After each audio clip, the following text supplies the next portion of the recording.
What's up, people? How you doing?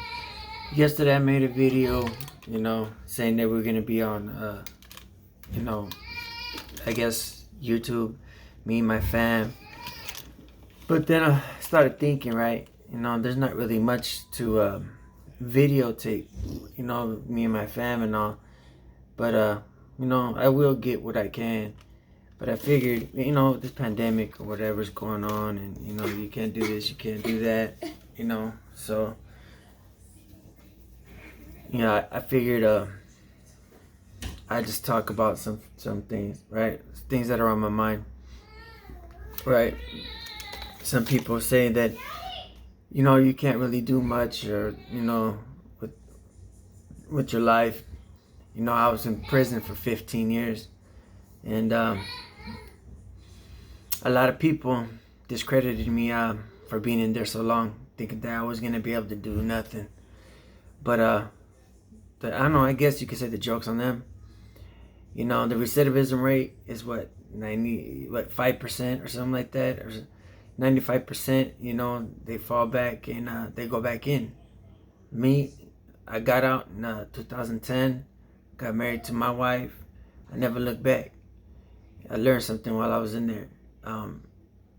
It's like you can't just sit there and pray, yo, Lord, please let me out, let me out, let me out, right? Ain't nothing gonna happen if you just do that.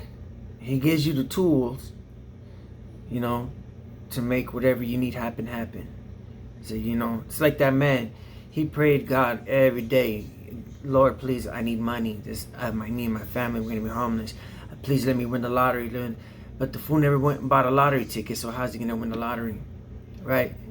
He gives you the opportunity, the tools. You just gotta figure out how to use them the correct way. Anyways, as far as I did, I came out, the odds were against me. But the odds were against me, right? And then even though when I would walk the street, like going somewhere, it was kind of weird because I just didn't feel like I fit in. And that's my son. What? That's being a dad. I love it.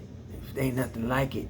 It's the ultimate high in the world, in existence. Being a dad, not being a dad to where, oh yeah, I'm the dad, I'm going to work, no, I mean I'm a full time, every second, every minute, every millisecond dad, and there ain't nothing like it.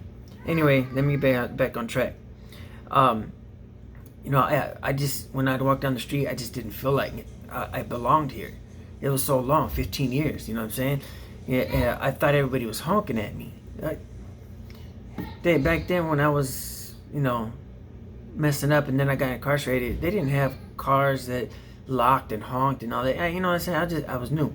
I guess you could say I was reborn.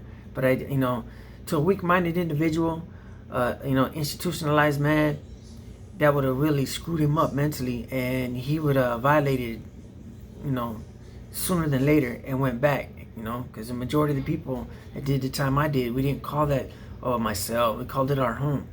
So that was my home, but I got out and I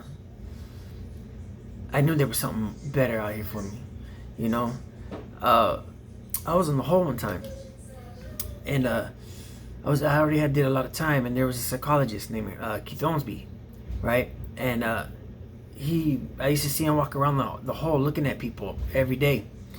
And one day I was just standing at my door. I was in the hole, right? And the window was right there. And he passed me, he looked at me, and then he backtracked. And he goes, excuse me, would you like to talk? I was like, yeah, sure. Anything to get out that damn cell, because you're in the hole, you don't get no free time. And I was like, well, what's up? Is this something you need? Did I do something wrong? He's like, no, I just would like to talk to you. I was like, why? And this is what he said to me. He said, I've been in here for a good 20 years or so. And I walk around here, and every look I see on everybody's face, they look like a caged animal, like that killer instinct. He goes, you've been down for so long, and when I looked at you, there was a piece of humanity left in you. And he goes, did you take any of this? And he said, colleges, or did you take any classes? I was like, nah. He said, how did you do it? I said, I was in Ely, maximum security prison, for messing up while I was in prison. And one day, kids will be kids. One day I looked in the mirror. I didn't realize, let me rephrase it. I didn't know or recognize who I was looking at. That right there hit off a switch in my head, telling me, yeah, I'm cool with the Lord. Me and him are, I've been saved and all that. And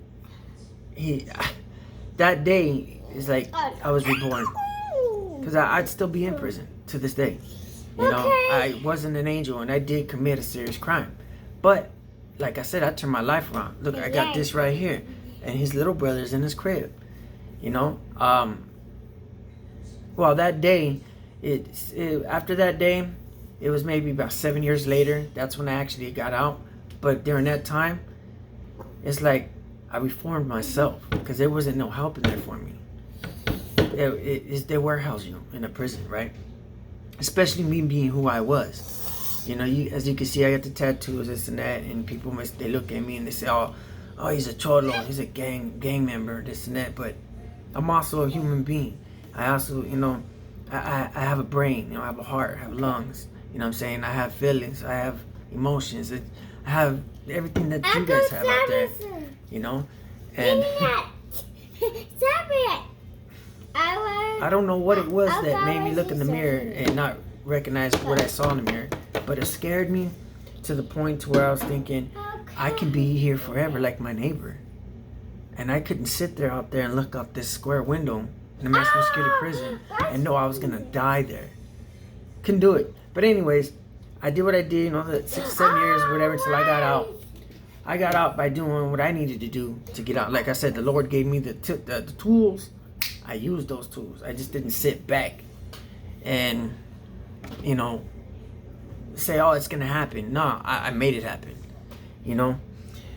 And that's why I wanted to, do these little daily things with me and my family, to show people, or to show the world, to show anybody that wants to watch. You know what I'm saying? It doesn't matter who wants to watch. That if you really want it, you can get it. You just gotta go ahead and do it. I wanted to come out. I wanted to have a wife. I wanted to be faithful.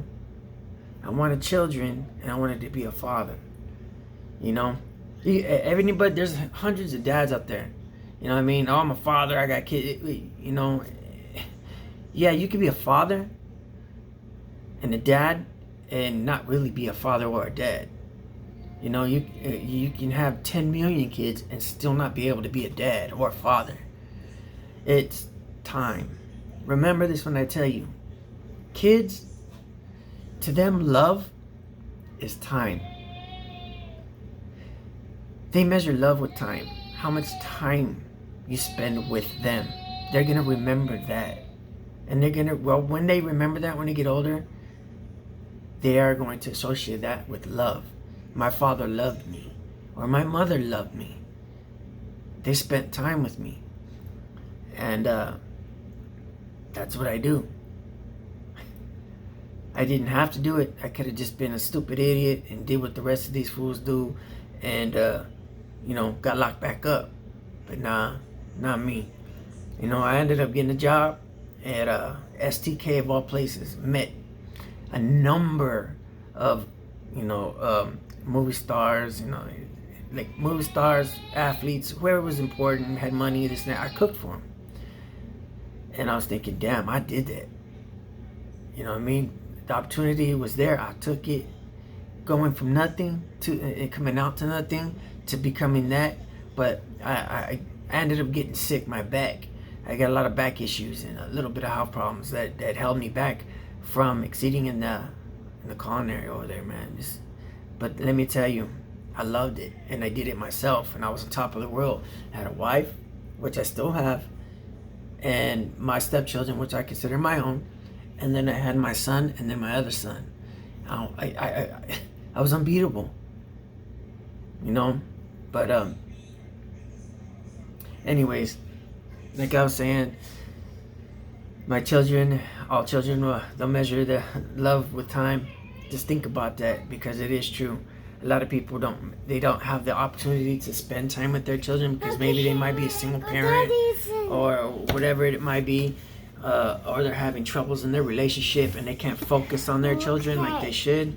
You know, be two adults to be able to talk to each other and chop that shit up. You know what I'm saying? And deal with it. If you get married, you're taking on that responsibility to deal with your issues. You know, and I do deal with my issues. You know, I learned that while I was away, but it comes into play a lot in real life. You know, and he loves camera time. You know what I'm saying? He's gonna be popping in periodically. You know what I'm saying? He loves it. He likes to say hi. He likes to play around. But like I said, I just wanted to touch down a little bit with you, let you know a little bit about who I am, where I came from. You know, and I don't really necessarily know what this channel will be, but I do, I'll talk, you know, let you guys know a little bit this and that about me, or my day, or my children, or my wife, you know, and if anything that I say can help somebody else, hey, I guess I did my job, right? But anyway, I'm gonna cut it short because it is late right now, so I didn't really see much, but I said enough for tonight, so I had to get this little one to bed. Because you see, he's talking over me. But like I said, you guys keep it rolling, keep it focused. And see, like he's messing with the camera. My bad, everybody. Keep it focused and remember that a little bit of what I said for the time being, and keep it rolling. So I'll see you guys hopefully tomorrow, if not the next day. So I'll holla at you guys.